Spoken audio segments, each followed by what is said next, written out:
Praise the Lord.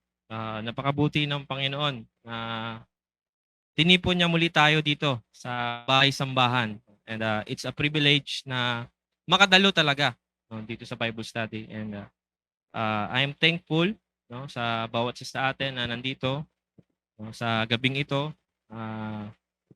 Dapat magpasalamat tayo sa Panginoon. Amen ba? Amen. Kasi nandito ka, ibig sabihin, una ka sa sasalo ng salita ng Panginoon. Una ka makatanggap ng pagpapala. And ganun din po sa ating mga bisita online, sa mga kapatiran natin online. Magandang gabi po sa bawat isa sa inyo. And sa ating mga kapatiran, of course, dito sa loob ng ating simbahan, sa Batasan Church. I welcome you everyone in the precious name of Jesus Christ. Praise the Lord. And sino na ba dito yung madalas nakakatanggap ng isang regalo? Wala. Amen. Dapat by faith, ano natin, no? And sino na nakakaranas dito na nabigyan naman? Nabigyan ka ng isang bagay. Wow, praise the Lord, no? And 'di ba pag nakikita nyo yung bagay na yun, pag kayo ay nakatanggap, masaya. Pwera na lang kung hindi mo gusto yung natanggap mo, di ba? But pasalamat tayo na may mga tao na nagbibigay. No? And praise the Lord.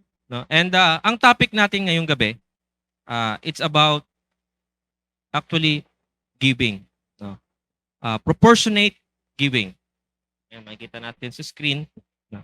And the words of Jesus as quoted by Paul in the book of Acts, chapter 20, verse 35, sabi niya, set the tone for the remainder of this chapter.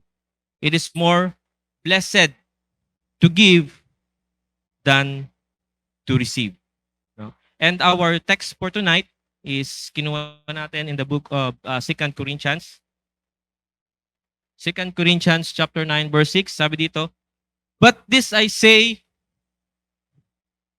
he which soweth sparingly shall reap also sparingly, and he which soweth bountifully shall reap also bountifully. So praise the Lord. So before we start, let's open in a prayer. So praise the Lord. Let's all bow our head for tonight. Father, we thank you once again, hallelujah, for all your goodness and mercy, Lord. Salamat muli, Panginoon, sa mga oras na to, Panginoon, na muli mo kaming tinipon, Lord, sa bahay na to, Panginoon, and for this platform, O God. God, I pray, hallelujah, Jesus, na Panginoon, patuloy mo hipuin ang bawat puso, ang bawat isipan, Lord, na nakikinig sa gabing ito, Panginoon.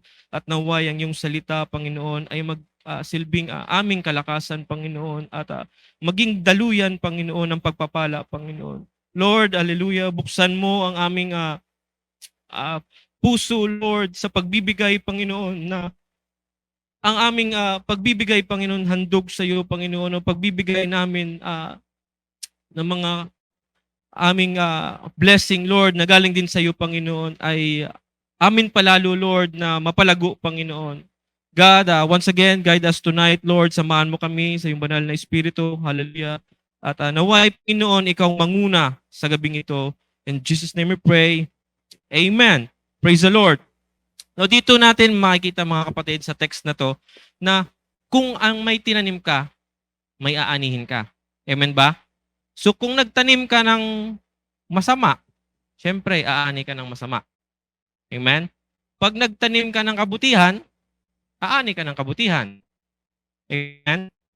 But ngayon, mga kapatid, I just want to encourage everyone na dito tayo magsisimula, na magtanim tayo ng pagpapala. Amen? And sa topic natin ngayong gabi, matutungayan natin kung ano ba yung iba't ibang uri ng pagbibigay. No?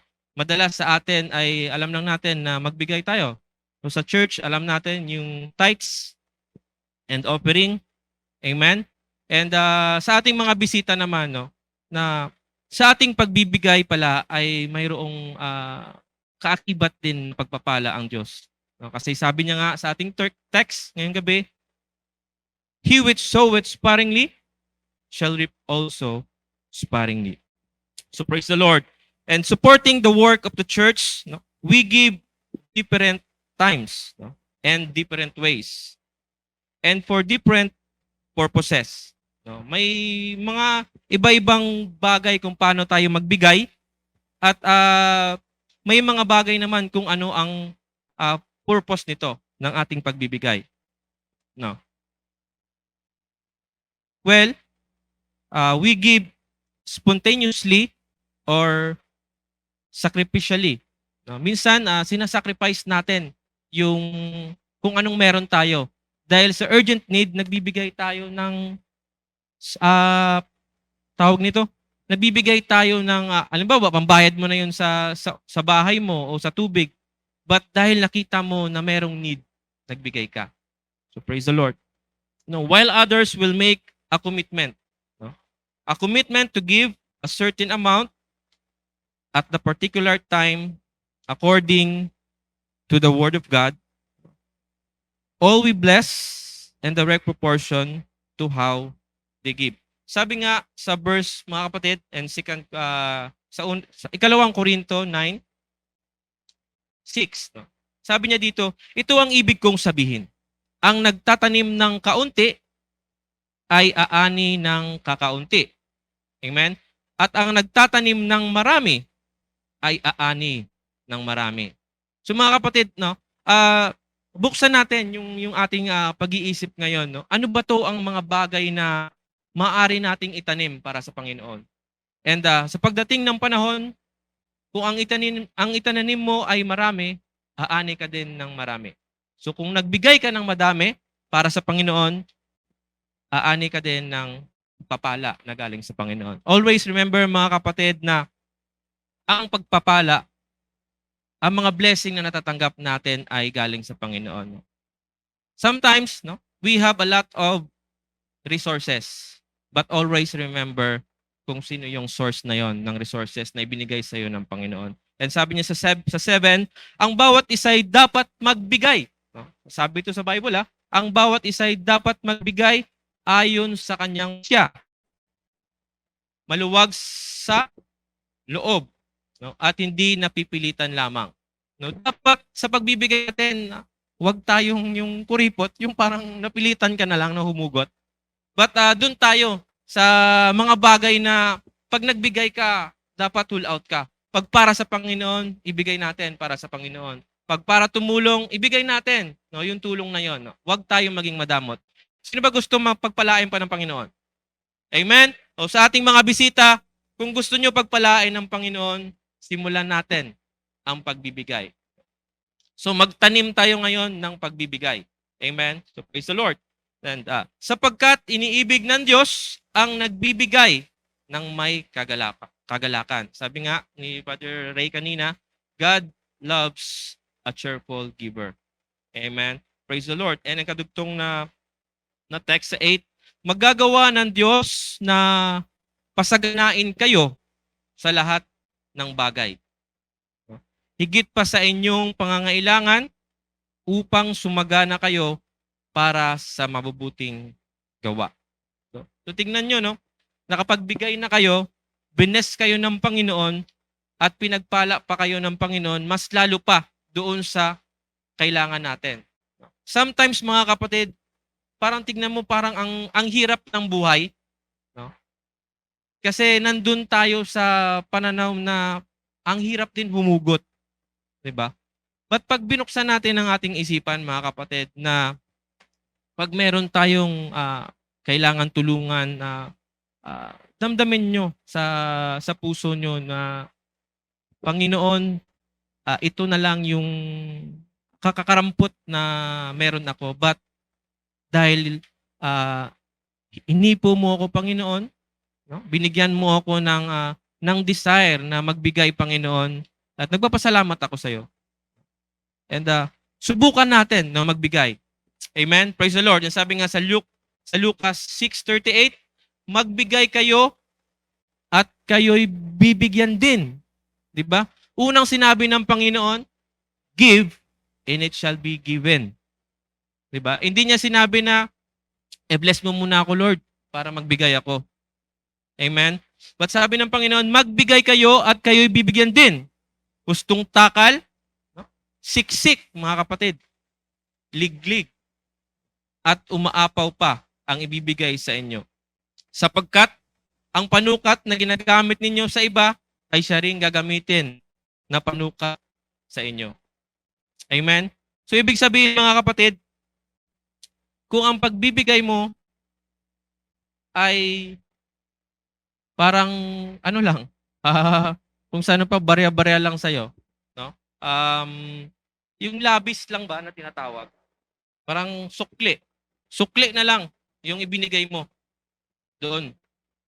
But mga kapatid, alam mo rin sa sarili mo na meron ka. Amen? Ito mga kapatid, no, yung salita ng Panginoon ay binibigyan niya tayo ng ang lahat sa atin ay pagpalain pa. No? And I know a lot of people dito sa church, no, na maalwan sa Ilonggo pa, maalwan magbigay ba? No? Maalwan magbigay, no? And is one of example, yung mga youth leader natin dito, si Brother Jess, Siya, hindi natin alam na yung mga binibigay nila na pinapakain sa mga young people ay pinaghirapan din nila yon, no? And sometimes tayo mga young people, ibigay din natin, no, i-appreciate natin yung mga leader natin na nagpapakain sa atin. And sa ating mga young people din na nakikitira sa may ibang bahay, no, i-appreciate natin yung tahanan na tumatanggap sa inyo, no? Kasi pag titingnan natin, hindi nila obligasyon na pakainin kayo. Pero dahil mahal nila ang Panginoon, ibinibigay nila yung mga bagay kung anong meron sa kanila, no?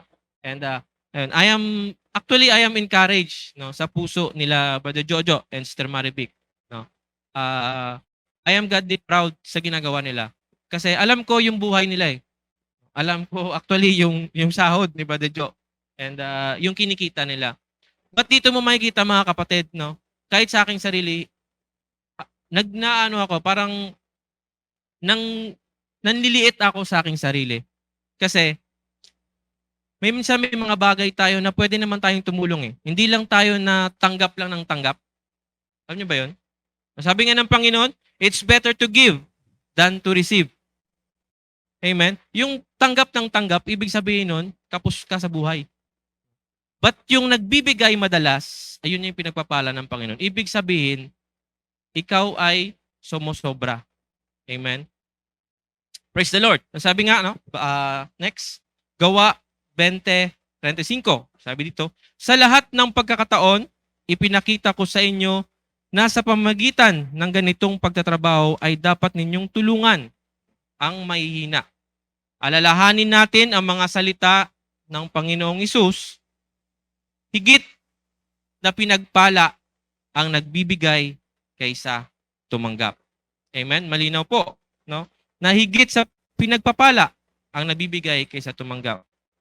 And sa gabing ito, subukan na naman natin, no? Isipin natin na magkaroon tayo ng desire na magbigay. No? Alam niyo mga kapatid, no, madami sa atin dito sa church na nakikita niyo yung buhay na umaasenso dahil meron silang puso na magbigay. No?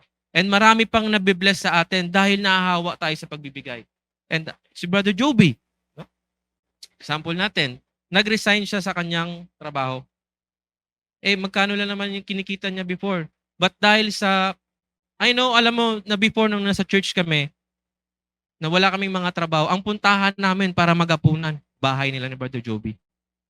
And doon mo makikita, sa mga panahon pala na yon, binabalik tanaw ko yung mga kahapon, no?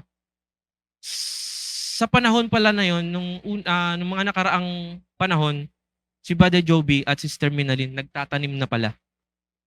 Ibig sabihin, dahil pinapakain nila yung mga tao ng Diyos, pinapakain nila yung mga young people, nagtatanim na sila ng pagpapala sa Diyos. And right now, I know and I believe Brother Joby is, yung sahod niya ay parang minsan, triple, no? O more than pa doon sa kinikita niya before. So ganun po ang pagpapala ng Diyos. Sometimes hindi nyo makikita na yung parang agad-agad, no, pag nagbigay ka, parang gusto mo agad may kapalit. Hindi po gano'n ang prinsipyo ng Diyos. No? Tignan natin yung pagbibigay natin ay investment natin yun sa Panginoon. No? At sa gabing ito, ang ilagay natin sa isip natin, paano ba tayo mag-invest? No? Kung gusto nyo mag-invest, lumago, umasenso sa buhay, sa Panginoon po tayo mag-invest. Wag po tayo sa tao. Amen? And dito, no, next, ang sabi dito sa sulat ni Pablo sa ikalawang Korinto, sabi niya dito, paano ba dapat magbigay ang isang Kristiyano? Ito ay, sabi dito sa 1, mga kapatid, nais naming malaman ninyo ang ipinakitang kagandahang loob ng Diyos sa mga iglesia sa Macedonia. Dumanas sila ng matinding kahirapan at ito'y isang mahigpit na pagsubok sa kanila. Ngunit sa kabila ng pagkikahos, masayang-masaya pa rin sila at bukas ang palad sa pagbibigay. Hamakay mo yung mga kapatid, no? May naranasan na sila ng mga pagsubok sa buhay, but nandun pa rin, no? May nakakaranas sila ng pagkikahos sa buhay, but nandoon yung palad, no? Bukas palad na pagbibigay. Amen? At sila ay kusang loob na nagbibigay, hindi lamang sa abot ng kanilang kaya, kundi higit pa. At alam ko ito sapagkat mahigpit nilang ipinakausap sa amin na sila ay bigyan ng pagkakataong makatulong sa mga kapatid na nangangailangan. Amen? Praise the Lord. No? Ito mga kapatid ay isang halimbawa sa Biblia na kahit anumang mangyari, anumang pinagdadaanan mo, wag na wag mong kalimutan ang magbigay. Hindi ibig sabihin na naghihirap ka, but pag kinausap ka ng Diyos, tandaan mo. No? At sagutin mo yung sinasabi ng Panginoon. Minsan, mararamdaman natin na kailangan mo magbigay. Kahit sa mga young people natin, no? Ang simpleng may sariling baon ka, pwede mong i-share yon pag nararamdaman mo na yung tao na to ay nangangailangan. And madalas sa ating mga Kristiyano ay nararamdaman natin yon. And sometimes nga, pag hindi ka nagbigay, pag dumating ka sa bahay mo, parang nagigilty ka. Naranasan nyo ba yon? Na nagigilty na hindi ka nakapagbigay. Amen? So, no? Nasa 5, at higit pa sa inaasahan namin, ibinigay nila ang kanilang sarili, una sa Panginoon, at pagkatapos ay sa amin, ayon sa kalooban ng Diyos. Amen? Praise the Lord. And ang unang tatalakayin natin mga kapatid, no? Ang unang uri ng pagbibigay, tawag dito ay spontaneous giving. So ano ba yung spontaneous giving? Spontaneous giving is a free will, voluntary, willful, intentional, and a coming or resulting something from a natural impulse or tendency. No? Ito ay mga unplanned. No? Hindi natin inaasahan. This giving results from a natural impulse or tendency. And isang halimbawa mga kapatid ng spontaneous giving, ito yung mga tinatawag na urgent needs. Halimbawa sa church, naputulan tayo ng kuryente. So, praise the Lord, hindi naman na nangyayari dun sa atin kasi maraming pagpapala naman ang binigay ng Panginoon. Halimbawa, naputulan tayo ng kuryente. And urgent need na kailangan nating ipakabit or ipa-reconnect ulit. Ipa-reconnect ulit yung ating kuryente. So, kailangan natin ng palagay natin 10,000. So, magre-raise tayo ng 10,000 at urgent need, no? Nagbibigay tayo. Yung tinatawag doon ay urgent need, hindi plan doon sa budget mo. And isang halimbawa din, yung mga emergency cases na nangyayari. Meron tayong kapatiran na hospital. Tulad kay Sir Marivic. No? Doon natin makikita mga kapatid na tayo ay mga Kristiyano na nagtutulong-tulong. So, yung mga emergency cases na yan, yun ay nag-aambag-ambag tayo para tumulong doon sa ating kapwa. And also, love offering. No? Pag meron tayong mga bisita na dumadating or pastors na nagpipreach. No? So, nagbibigay din tayo ng love offering pabalik sa kanila. dahil sa salita ng Panginoon na natanggap din natin. So yun ay mga unplanned, no? Hindi mo inaasahang kusa kang dudukot na magbigay, no? And of course, isa pa yung mga special offering, no? Halimbawa, hindi naman natin hiningi, may namatayan sa ibang church or kung saan man, and nandoon yung puso natin na magbigay at tumulong. So yun po ang tawag doon ay special offering o nagbibigay tayo doon sa tao ng Diyos na upang tulungan or kapamilya ng isang ano natin. No? And dito natin makikita mga kapatid, it was a way of embodying openness to the Spirit. A way of recognizing that God's Spirit is active, no? And at work among God's people in the present moment. Doon natin maramdaman na ito ay isang paraan ng pagkakaroon ng pagiging bukas sa Espiritu ng Panginoon. So nararamdaman natin yung Spirit ng Panginoon, na Spirit of giving, no? Isang paraan na pagkilala na ang Espiritu ng Panginoon ay aktibo at kumikilos sa loob ng simbahan natin. Amen? No? And I am godly proud na yung church natin ay may ganong espiritu. No? Even sa ibang churches natin, no? Natin yon na may ganong spirit na pag may kailangan, may nagbibigay at may tumutulong, no? Sa gitna ng mga tao. Yeah. Praise the Lord. No? And dito nga, no?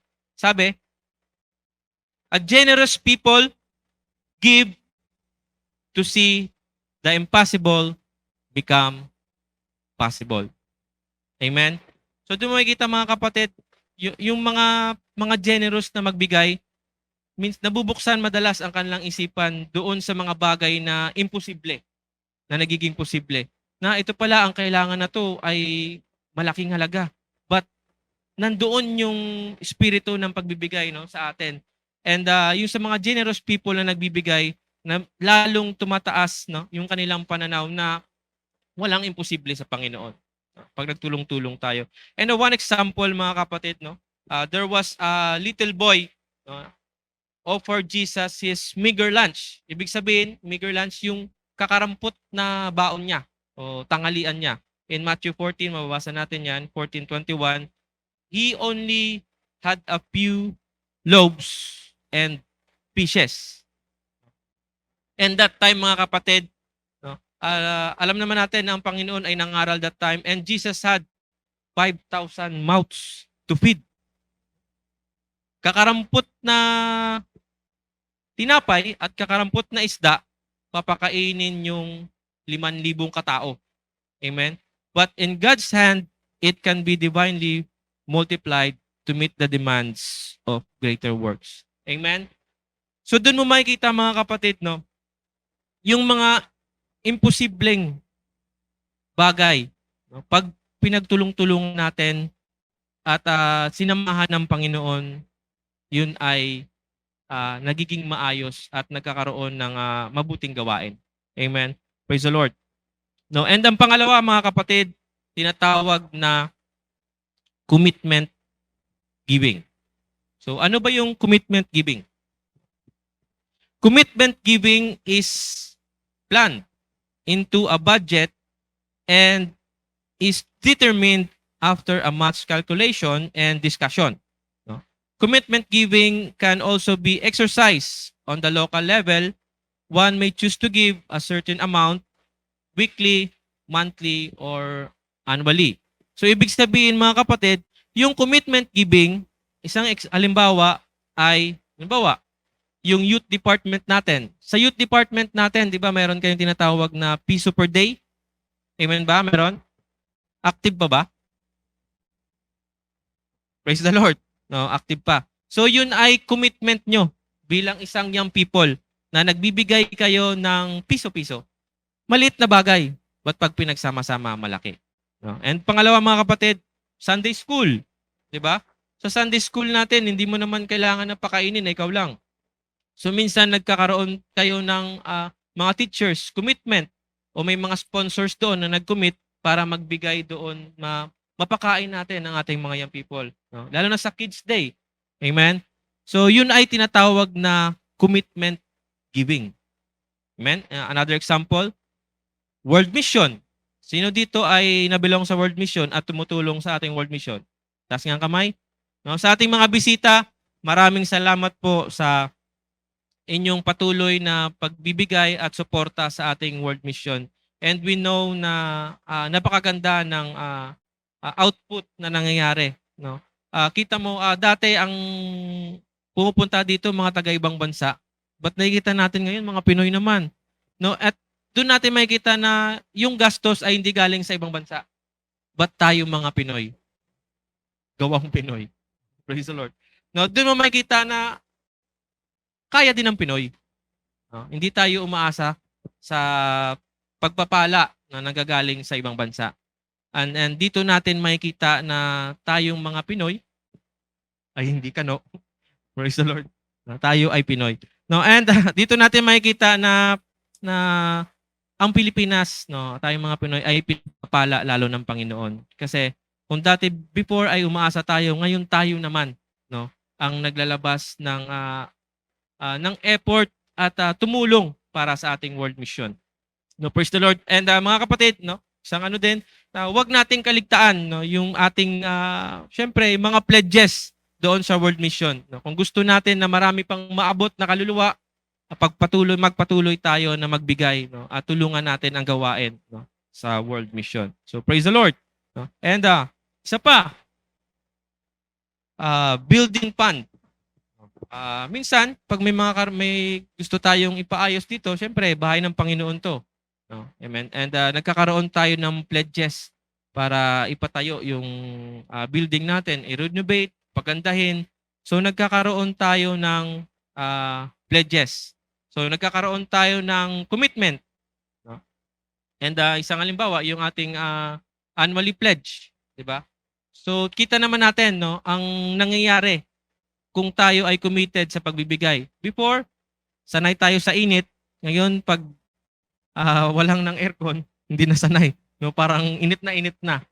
But we are thankful, no, and we are godly proud na ang simbahan natin ay lalong pinagpapala ng Panginoon, no, dahil sa ating lahat na nagbibigay, no. And ngayon nakikita natin kung naalala nyo pa yung church natin before sa baba, kung sino pa nakaabot noon, and doon mo talaga makikita na ang Panginoon talaga gumagalaw. And sa mga tao ng Panginoon na nagbibigay, tignan nyo naman, no, lalo din silang pinagpapala. And nakikita natin yung improvement, yung success sa kanilang buhay dahil nagkaroon sila ng investment sa Panginoon. Amen? And ano pang pipiliin nyo? Mag-invest na kayo. Huwag sa akin, sa Panginoon. So praise the Lord. And this is an example pa. No? Ladies and men's contribution. So sa atin, sa mga ladies and men's, meron din tayong contribution. Diba? So may commitment tayo na magbigay ng sa men's ata 15 pesos eh. 15 pesos ba? 15 pesos per Sunday or per month ba yun? Basta, mabilis naman mga men's eh, tsaka ladies. Minsan nag-a-advance. Kaya hindi ko alam kung ano. And masigasig din yung ating taga-singil. Kaya laging naaalala ng mga ladies and men's. No? So, praise the Lord. And isa pa, no, sa ating mga ministers and workers, no, meron tayong tinatawag na monthly dues. So ito naman yung commitment natin na para tulungan yung organization natin o yung Assemblies of the Lord Jesus Christ, dahil kabahagi ka ng Assemblies of the Lord Jesus Christ bilang isang ministro o worker. No, wag nating kalimutan yung ating monthly dues. Minsan mahirap din sa naniningil kasi siyempre late na yung kung paano niya i-submit yung ano, and yun. So may lang tayong ministers and workers, no, monthly dues. So ibig sabihin mga kapatid, ang commitment giving, ito ay yung mga pledges natin na ating binibigay. And kanina naman yung spontaneous giving, yun ay mga unplanned na pangbibigay. No? Yung mga offering natin na biglaan. No? So nandyan pa ba kayo? Buhay pa ba? Amen. So praise the Lord. No? Hopefully wag kayong matulog. No? And malapit na tayo. Malapit na tayo umuwi. So yun, yung ating pangatlo. So may oras pa ako. Tapos ko na. So praise the Lord. And yung pangatlo natin mga kapatid, tinatawag na sacrificial giving. And itong sacrificial giving ay, I don't know, na marami din nagpipail and marami din na nabibless lalo. Kasi sometimes, sabi ko nga, ah, yan na lang yung natira sa'yo, ibibigay mo pa. No? And dito minsan naglalaban-laban kung ano ba ang uunahin mo. Sa Panginoon ba, sa gawain, o panggastos mo, pang Jollibee mo, o kung ano pang bagay na gusto mong bilhin. Diba? And sabi dito, sacrificial giving, the act of giving or surrendering something of value for the sake of having something of a higher value or a pressing claim. And dito natin makikita mga kapatid na isang halimbawa natin dito ay ating mga pastor. No? And they have tinatawag na sakripisyo na ginawa sa pagbibigay. Meron tayong pastor sa Laguna na I know maganda yung sahod sa company but pinili niya na gawin yung trabaho ng Panginoon. And it is a sacrifice kasi kung may anak ka, mahirap. Anong kakainin ng mga anak mo? Wala kang inaasahan. Kundi lang yung giving, kung anong meron, ang tithes offering, anong meron na ibinibigay sa church. But it is a sacrifice para sa kanya. Amen? And isang halimbawa yon. And it is to dispose goods or properties. No? Minsan, merong nagbebenta ng kanilang ari-arian. No? Regardless of the profit. And it's when you give of something that is dear to you or costly for the sake of honoring God. Meron na ba dito nagbenta ng kanilang bahay para i-offer sa Panginoon? Wala pa naman. Kasi wala pa tayong mga sariling bahay. So yun yung ipagbe-pray natin na magkaroon tayo ng sariling bahay. Amen. Praise the Lord. And minsan meron din tayong ano ba yung mga bagay na pwede mong i-give up na pwede at ibigay mo sa Panginoon. Something costly sa iyo para para ma-honor mo ang Panginoon. And sometimes meron tayong yung ating mga trabaho. 'Di ba? Costly 'yon. Kung ikaw ay kumikita ng malaki, costly 'yon. At hindi ka man makakasimba. Kumikita ka nga ng malaki pero hindi ka nakakasimba ng linggo dahil sa trabaho. But pag give up mo 'yon at ibinigay mo sa Panginoon, it is a sacrificial giving na ibinigay mo sa Panginoon. And I know, hindi ka makakalimutan ng Panginoon. At ibibless ka lalo ng Panginoon. Amen? Praise the Lord. And isang halimbawa dito mga kapatid, no? Sa Mark chapter 12 verse 42, maalala nyo yung kwento na isang babaeng bao, no? At siya'y naghulog ng 2 lipta. No? At ang halagay halos 1 beles. At pinalapit niya sa kanya ang kanyang mga alagad at sinabi sa kanila, katotohanang sinasabi ko sa inyo, ang dukang baong babaeng ito ay naghulog ng higit kaysa lahat na naguhulog sa kabangyaman. And that time mga kapatid, maraming mga mayayaman na nagtitipon-tipon. And merong isang bao that time na kung anong meron siya at yung last resource na nang meron siya ay ibinigay niya sa Panginoon. At yung mga mayayaman na to ay nag-abot din naman. But ito ay labis kung anong meron sa kanila. And dito mo makikita mga kapatid at na mas pinapahigitan ng Panginoon yung taong nagbibigay full out. No? Hindi yung malaki man na halaga na ibinigay mo, but sa mata ng Panginoon, kakarampot yon. Kasi yun ay labis lang ng ibinigay sa iyo ng Panginoon. But ang babaeng balo na to mga kapatid ay nagbigay ng buo ng meron siya. Sabi niya nga, basahin natin sa Lucas chapter 21 verse 1 to 4. Nang paligid, nakita niya ang mayayaman. Naglalagay ng mga handog sa templo. Sabi nga ang kwento natin kanina, nakita rin niya ang isang dukang byuda na naghulog ng 2 salaping tanso.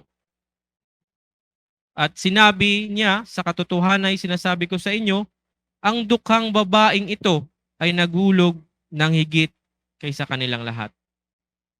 Sapagkat ang lahat ng mga yaon ay nangaghulog sa mga alay nang sa kanila'y labis. Doon natin makikita mga kapatid na kung binibless ka ng Panginoon, the more, sabi nga, the more na pinagpapala ka ng Panginoon, dapat the more ka na nagbibigay sa Panginoon. No? Hindi ka dapat nagiging kuripot. And ako nga, marami sa atin yung prayer ay maging daluyan ng pagpapala. So mga kapatid, ito yun ay isang magandang prayer. No? Na maging daluyan ka ng pagpapala. Pagpapala sa church, no? Maging daluyan ka ng pagpapala sa mga kapatiran. Kasi mga kapatid, kung ang hingin mo lang sa Panginoon ay yung pagpapala na sakto lang, no? Para sa iyo lang yun, kulang pa yun. But kung ikaw ay, ang dinadalangin mo na sa Panginoon ay maging pagpapala ka sa iba, ibig sabihin nun, mas lalo kang binibless ng Panginoon at abundant yung blessing ng Panginoon sa iyo. Amen? Praise the Lord. No? And dito mga kapatid, no, kahit sa pagbibigay, marami pa ring may mga katanungan. Alam ko, iba sa atin ay hindi sanay o hindi pa nabubuksan yung mga isipan sa pagbibigay. But meron akong kakilala din, no? Kahit ako, yung sarili ko before, hindi ko alam ang tinatawag na tithes and offering. Yung tithes na sinasabi. But nung malaman mo pala yon na ang tithes pala ay isang way na pagpalain ka lalo ng Panginoon. And marami din, no? May mga nagko-question. Sabi niya nga dito, one might pose the question. May nagtatanong, how much should I give? Magkano ba ang ibibigay ko? Should I give a certain amount? Should I give a certain amount of my income? Mga kapatid, what is the correct manner to determine the amount my offering should be? No. It is certainty understood that every individual owes 10% or a tithe of his increase. Ibig sabihin mga kapatid, na tayo pong lahat ay obliged na magbigay talaga ng 10% ng ating mga kinikita. Hindi po ito ay gawa-gawa lamang ng church, but ito ay biblically na sinabi ng Panginoon. Sabi niya nga na before bills are paid or offerings are given, one is responsible to bring his tithe to the storehouse. Dalhin natin yung ating tithe, no, sa bahay ng Panginoon. Sabi niya sa Malakay chapter 3 verse 10, bring ye all the tithes into the storehouse, that there may be meat in mine house.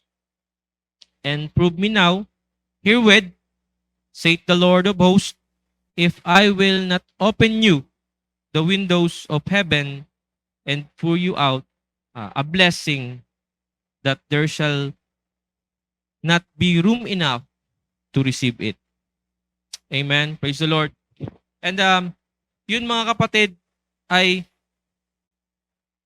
sabi ng Panginoon, dali natin yung ating ikapo sa kanyang bahay-sambahan.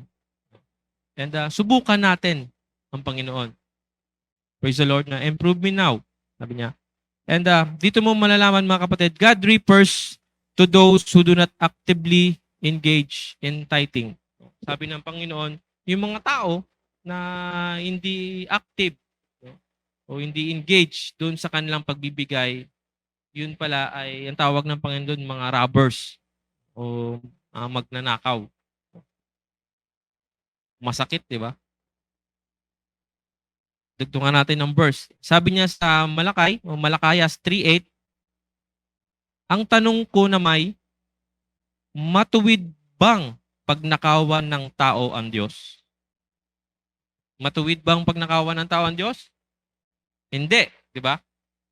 Ngunit, pinagnanakawan ninyo ako. Pinagnanakawan daw natin ang Panginoon. Sa paanong paraan, mga kapatid? No? Sa mga ikasampung bahagi at mga handog.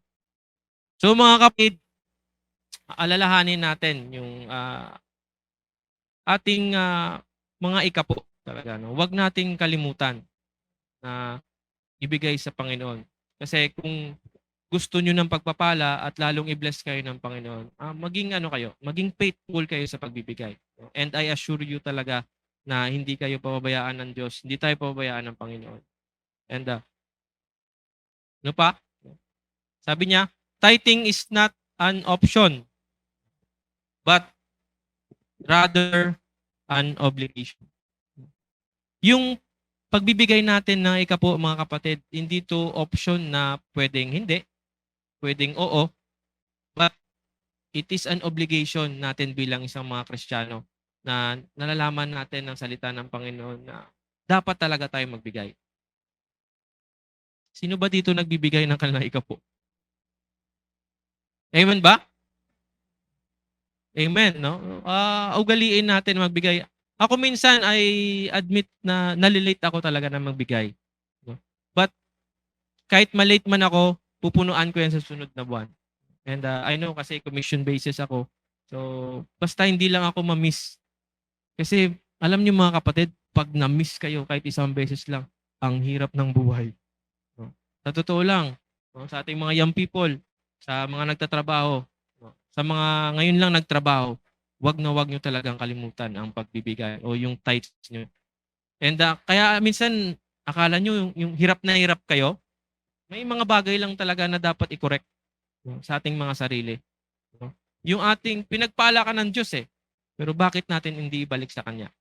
Tandaan natin mga kapatid, yung lahat na natanggap natin, yung mga resources na pinanggagalingan ng ating mga pagpapala, may isang source na nabibigay sa'yo niyan. Hindi ibibigay sa'yo ng Panginoon yan kung hindi mo kailangan. But alam din ng Panginoon, pag ibinigay niya sa'yo, dapat ibigay mo rin balik sa Kanya yung parte na para sa Panginoon. And tandaan nyo lagi, wag na wag nyo talagang kalimutan kasi lalo kayong mahihirapan.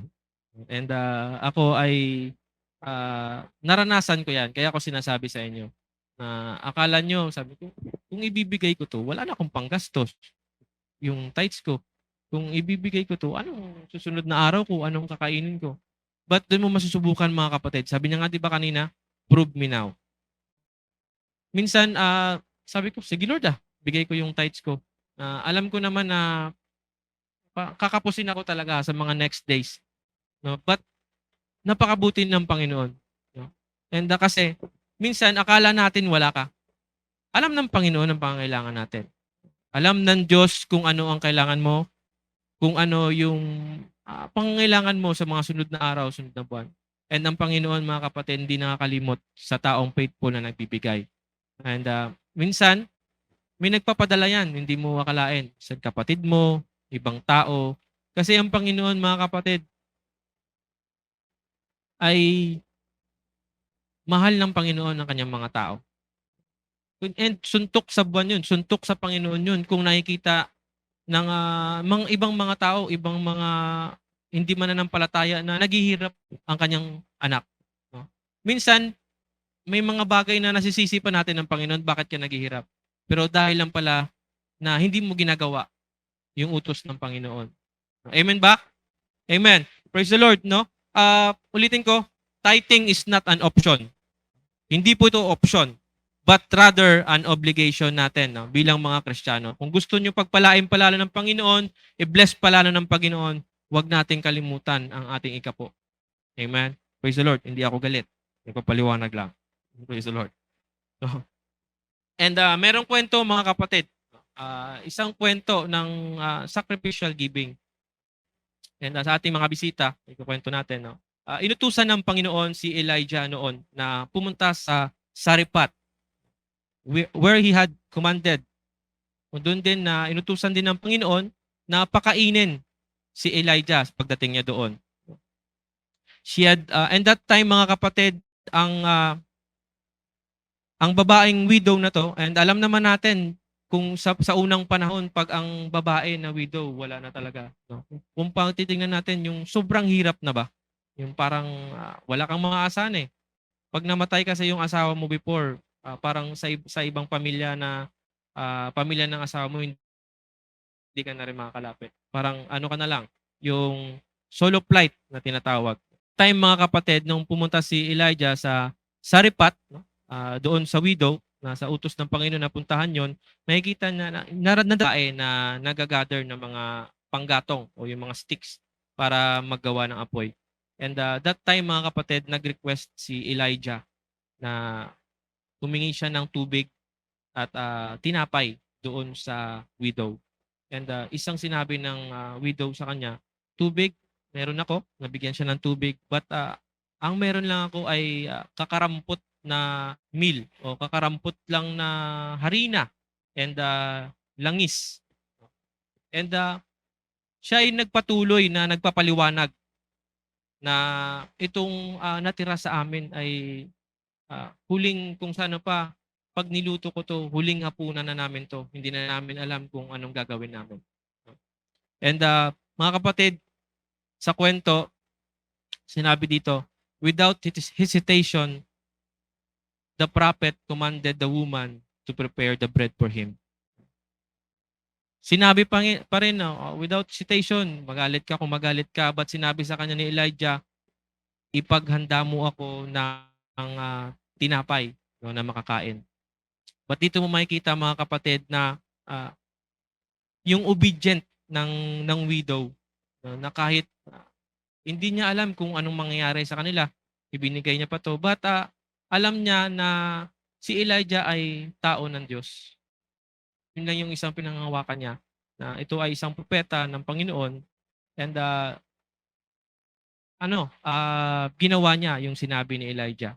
And doon mga kapatid, to make the story short, dito natin makikita na because of her sacrificial giving and obedience, ito yung hinahanap-hanap sa atin ng Panginoon, no? Minsan, na yung sakripisyo ng pagbibigay at pagtitiwala, no, sa itaas.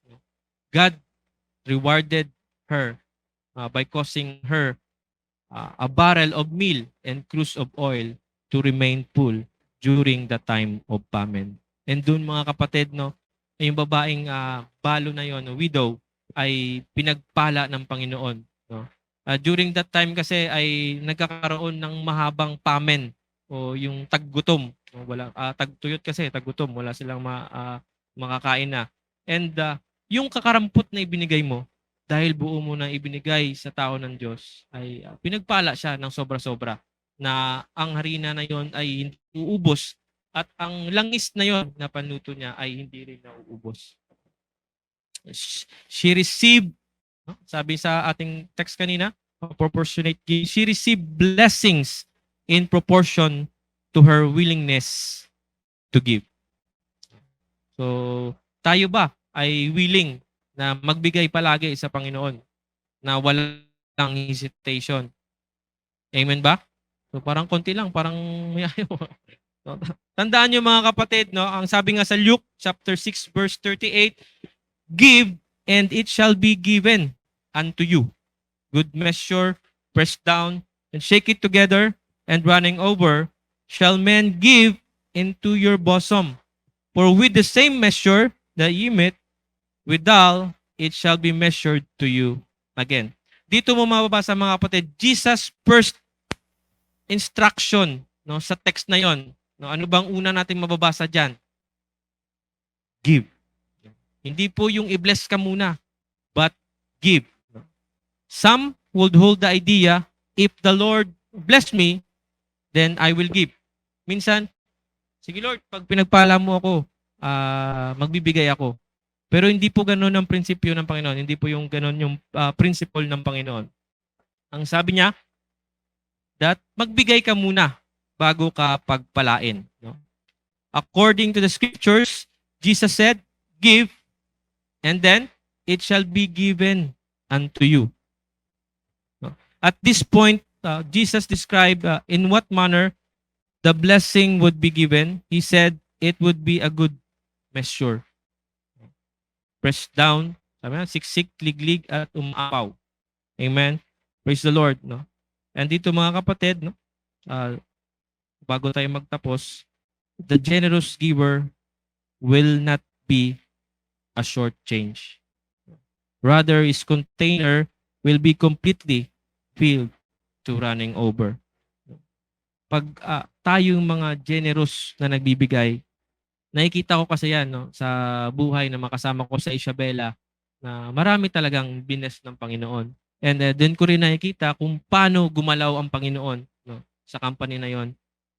Although kahit may mga trials, circumstances, but makikita mo na masaya yung mga tao. Kung sino mga taga Isabela dyan, masaya ba kayo? Amen. Makikita nyo naman, no, hindi lang sa tayo, but sa tiyan, no, ng mga taga Isabela. No? Joke lang yan. Ang lahat ng mga taga Isabela, malalaki ang tiyan. Praise the Lord. Thank you, Pastor Rod and Sister Josie, for your generosity, no, sa mga tao nyo. And I am thankful na naging kabahagi ako ng kampanyang yun. And pinagmamalaki namin yun dahil galing yun sa Panginoon. And we know that kung ano din yung mga sakripisyo na ibinibigay, and yun, sa amin na lang sa Isabela, minsan may mga sacrifices na ibinibigay na supposed to be dapat ibili na lang to ng gamit ng bata, gatas, but makikita mo yung generosity ng mag-asawa na i-bless yung mga tao niya, i-bless yung simbahan, and we know na marami din, no, tulungan ng mga simbahan din na naaabot ng pagpapala ng Diyos, no? And that's because of the generosity. Sometimes yun, isabuhay natin, no? Hindi lang pala sometimes, no? Isabuhay talaga natin yung pagiging generous. Sabi ng Panginoon, God loves a cheerful giver. No? According to the biblical principle, a person should give according to how God has prospered him in indirect proportion to how he wants to bless and be blessed. No? Ang prinsipyo ng Biblia, mga kapatid, no? Ang isang tao ay dapat magbigay ayon sa kung paano siya pinaunlad ng Diyos. Pag pinagpala ka lalo ng Panginoon, dapat mas lalong humigit yung pagbibigay mo. Amen? At sa direktang proportion sa kung paano niya gustong pagpalain at pagpalain pa. Praise the Lord. No? And this is the end of our topic. Praise the Lord. No? Salamat sa Panginoon. And I know, sana we are blessed sa salita ng Panginoon sa gabing ito. And always remember, mga kapatid, no, yung it's just a simple word na binigay sa atin ng Panginoon. But alalahanin natin na lahat ng mga bagay, lahat ng pagpapala na meron tayo, lahat ng mga pag-asenso sa buhay. Kahit sa school natin, yung mga achievements natin sa school, yung mga rewards na natatanggap natin, ay alalahanin natin ng Diyos. Dapat matuto tayong magpasalamat. At lagi nating tandaan, no? At huwag nating kakalimutan na sa lahat ng bagay na ating natatanggap, hindi lang sa mga bagay, sa mga sabi pa nga, sa mga achievements mo sa buhay, sa mga pagpapala, sa good health, magpasalamat tayo sa Panginoon. Kasi minsan, ang tao ay tumitingin doon sa kanyang kinikita. Diba? Marami sa mga tao talaga nasisilaw sa kanilang kinikita. But tandaan mo, mga kapatid, kahit kumita ka man ng milyon-milyon, libo-libo, kung ang puso mo ay sarado sa pagbibigay,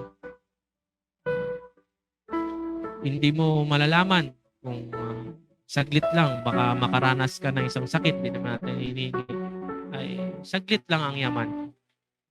And yun nga, naalala ko nga kay Sister Maribik, Kapag ikaw pala nasa ospital, saglit lang sila dun.